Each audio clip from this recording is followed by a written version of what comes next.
Hello, Titanic Book Club. My name is Charlotte Zurich. Hopefully, by this point, you and I might have had some interaction. I do try to be actively engaged in our club. I do serve as the role of secretary, so I do try to, keep tabs on what's going on with members, feedback, those kind of things. And I have contributed a little bit to the newsletter, so, you might have had some interaction with me before. But one of the things that I want to help us do as a group is start to have some more dialogue about the books, both by the authors of Titanic Book Club as well as, the books that we're reading together as a group each month. Now, this specific book was not not the book of the month, but it's something that I chose kind of individually to read by one of our more well-known authors, and that is called Titanic: Psychic Forewarnings of a Tragedy. So you can see kind of the cover there. This was originally published in 1988, so I bought it from abooks.com, and I did not have this tear. That was actually from my puppy when I was not around the book. She kind of got a hold of it, so you should have a better experience with your cover. It should be fine. That was, it came in beautiful shape. But, this book I just wanted to kind of talk about and give you some feedback on, how I perceived it, how I think, some of the things in it were very interesting, kind of the things that stood out to me, how I felt about it kind of overall. So this book is kind of like what led me to the Titanic Book Club a little bit. I had been listening to a podcast written by another Titanic Book Club author, Veronica Hinkey. And I would definitely suggest this podcast and book to you. It was called Last Night on Titanic. And I remember one of her podcasts, she was discussing a story in which she referenced George Behe about the horse of Isidor Straus, who, we most likely know, all of you, that he unfortunately did pass in the tragedy, as well as his wife. But it's just a really interesting story, which I won't tell you the end of because I want you guys to read this book. But generally speaking, it's just kind of talking about an event that happened to that horse, that was pretty strange, given that, the sinking happened, and kind of just showing one of these strange coincidences that he speaks of so many throughout the book, so many different cases, and you'll just learn a lot about all sorts of different people, passengers, crew, family members, just the general public, just a lot of different people and characters that are involved that really make the story interesting.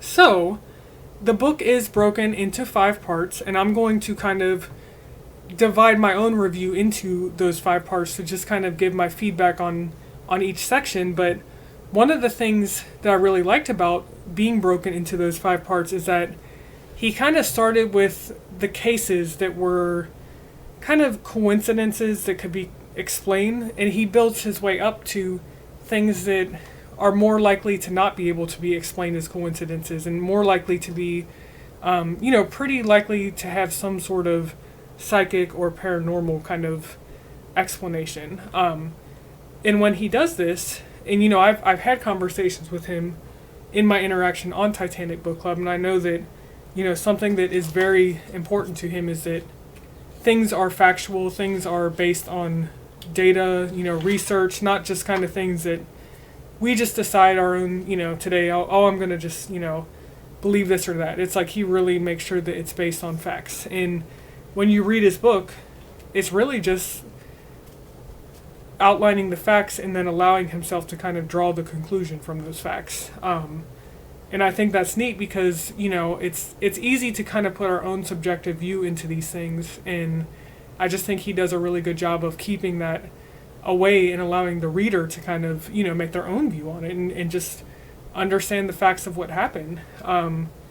So, part 1 just generally talks about kind of like curious coincidences, and a lot of the things I found interesting in this section was just learning about different superstitions that people had in those times. Like, of course, Titanic was on its first maiden voyage, and you just hear a lot of different information about how people in those times kind of feared those voyages, and learn about beliefs that people had about the sea, and just different kind of superstitions. And, you know, it's kind of interesting. You don't, you know, in our times, we might not really have carried on some of these things, or might not be aware of them, because, you know, we might not necessarily have to think about them as much as they did in those times. But it's really interesting to learn just about the different beliefs that were involved, you know, behind the Titanic, and with the people that were getting onto the ship, and the people that were left behind, you know, of the family members. So a lot of really good information there that really kind of started, I would say, like, hooking the reader into, oh, this is interesting. Each of these little stories was really getting me kind of hooked on, and, you know, I kind of started to get that feeling of, I don't want to put this book down, you know.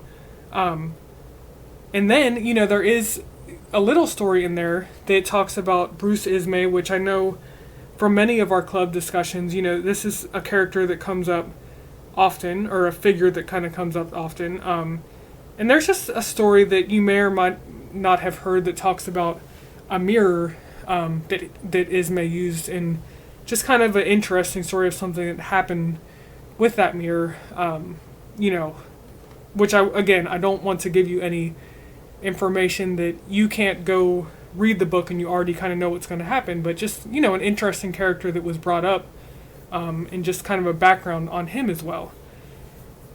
So I really enjoyed that section. And then we got into part 2, which was hoaxes and mistaken accounts connected with the Titanic. You know, if you ever have been in any sort of situation where, you know, you might have witnessed kind of a wide-scale tragedy, you know, something that, of course, comes to mind is 9/11. I think the majority of us, you know, probably remember that incident, and just different things that came out of that people kind of put just weird things, or just, you know, their own kind of beliefs on what happened. And, you know, there were hoaxes, there were different things that came out of it, and it's just really interesting to read how that kind of played out with the Titanic tragedy, and different things that happened, you know, in the aftermath of that. And one thing that, you know, he kind of talks about a little bit with that is just like hypnotism, you know, psychics, those kind of different things that I think were, from my perspective in reading it, seemed to be a little more maybe given more credit back in those times maybe than they are now. And, you know, it's just kind of interesting to see how those individuals could kind of stew things with tragedy, you know, based on what they wanted people to believe. And that's kind of what he was able to give you a really good insight into how that kind of worked. So I really found that section interesting as well. And it was a good lead into part 3, which was talking about a very well-known first-class passenger, and that's William Stead.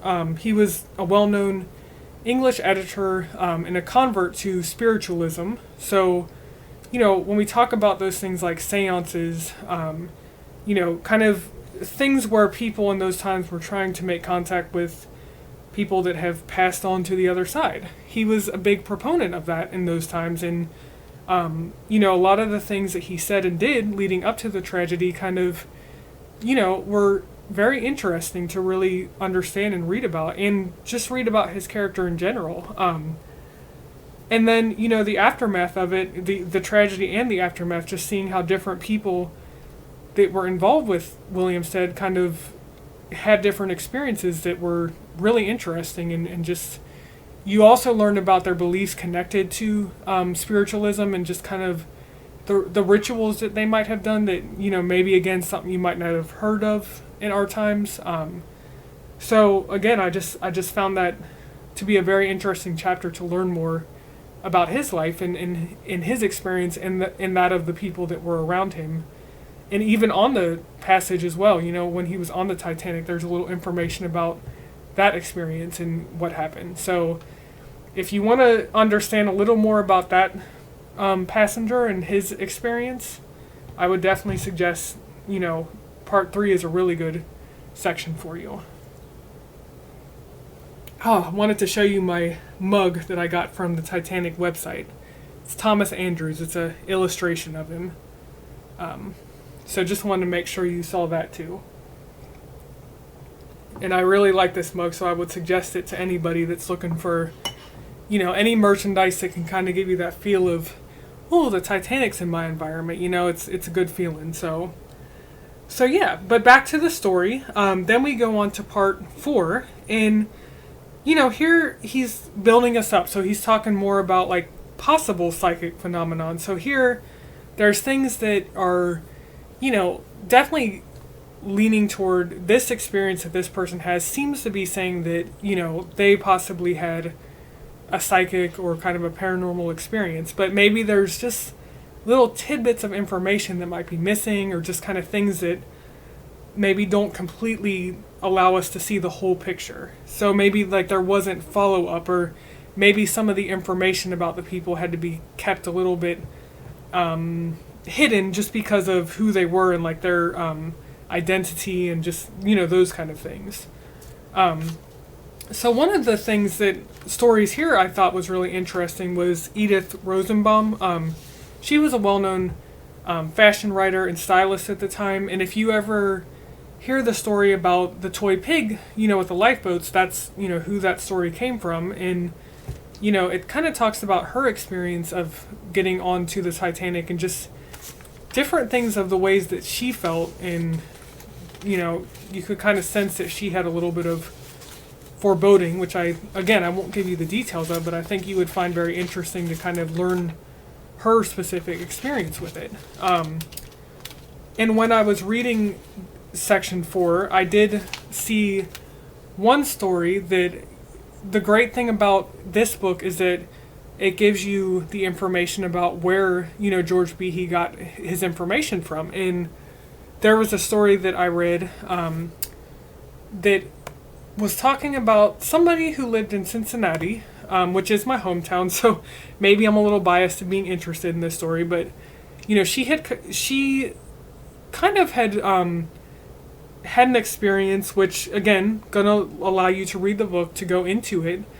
But one thing I did want to share, because I thought it would be kind of neat, is just being able to allow you to see how you can look up this information that he provides in the back of the book, of just kind of saying, here are all my sources, and say, hey, if I want to look this up, there's all sorts of information. Even for me, I just actually found it on the public library website. You can look up different news articles, and with being in Cincinnati, I especially was able to access this. And I just wanted to kind of read to you one article that was from the Cincinnati Enquirer. It was April 19th, 1912, just so you can kind of get an idea of what these articles talking about this kind of psychic phenomenon might have looked like back in that time. So it's titled No News from Brother, and it says, Mrs. M.M. von Walden has not yet heard whether or not her brother, Raglan Mammon, was on the Titanic, but is still convinced that ill has befallen him on account of the strange psychological nervousness that attacked her Sunday and Monday. So, side note, that's the night that the sinking happened. In the hearing of his voice apparently calling for help. She has written to his son, John Leslie Momond, in New York.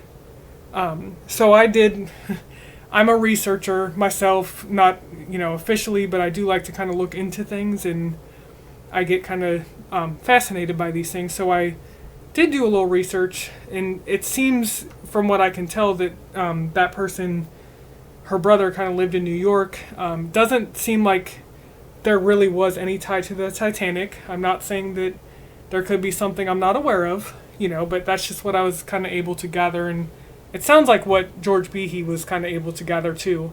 But, it's just interesting to me as a personal opinion that, even though it wasn't somebody related to Titanic, her brother is where, the sinking or the voyage was headed to, the kind of final destination. And I did, even if it wasn't, the person was directly linked to the Titanic, I feel like it's pretty interesting that he was at the place that, the ship was headed toward, and she kind of had this kind of premonition feeling. So, whether it be something that's actual or not, it is interesting, you kind of have to admit. So I definitely wanted to share that little tidbit. And I think, the cool thing about doing research or reading these books is that, if you do see something like this that you're interested in, there's so many ways now that you can actually follow up and see the original source, with the resources that we have. I just think it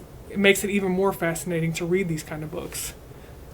So that was just a little research I did on the side, just to kind of follow up on that and see what that kind of looked like. What did those articles look like when, those things were written back then? And I thought it was really neat to see that. But yes, so going back to the book, he has so many different stories kind of like that, just the research shows, he's referencing all of these different articles that kind of talk about different experiences that people had in those times and things that people were thinking, and family members and passengers over that night where, they kind of had these experiences where they kind of saw things or felt things that were coming and felt they had communication, which I think that part is really interesting because you think about 1912, they don't have the instant communication that we might take for granted nowadays, to where you can immediately call someone up and say, hey, what happened? Where are you? A lot of back then was kind of waiting to hear and waiting to know. And, these experiences that people have just, I find really fascinating. When they did have that wait, kind of how they might have kind of known things before they actually heard official news. So very interesting, and leads into part 5, which is kind of the part that, as a reader, I feel like you're kind of waiting for, like, oh, this is the stuff where, it's pretty solid evidence that, this probably had some psychic or paranormal kind of explanation to it. And, he really gives good documentation of, this person had very specific kind of timeline-oriented, very focused on specific events that happened that would really be hard to explain otherwise than that person just had a bit of a forewarning. But he leaves that up to the reader. He's not saying by any means that, anybody has to come to that conclusion. He's just providing you the evidence to say there's, pretty strong, documented evidence that, people had very kind of specific information that really kind of led to no other conclusion of how they would have known these things. So, one of the things that stood out in this specific section was just a couple different stories about the Irish passengers, specifically one about a third-class passenger that was kind of having dreams that allowed him to give those people around him kind of a forewarning of an exact timeline. And I thought, it was just kind of really interesting to read that these people had that experience, and just, how that kind of changed the event for the people involved around them too, kind of knowing that this person was having these feelings, to kind of have that foreboding sense already kind of there to maybe put them more into action quickly when things did go down. And then he also talks a lot about Major Archibald Butt, who I really find fascinating in his story, kind of very interesting. He was a military aide to President Taft, as well as a close friend. And, a close friend to Teddy Roosevelt as well. And, there's a backstory to that, and you can definitely read more about that. But, just kind of talking about some feelings that he had going into this, and just really interesting because I feel like everything that you can kind of sense about this man is that he was a very kind of, factual type person that wouldn't just give into weird, premonition feelings or something, but he definitely had some feelings of something that was going to happen. And it's just interesting to read about somebody that would not be one to just kind of fall into that kind of stuff easily. And I found his story, because George Behe gives us kind of a backstory on him, and I found it really fascinating, and he has other books about him too, so that's something that I want to follow up in the future and kind of reading those.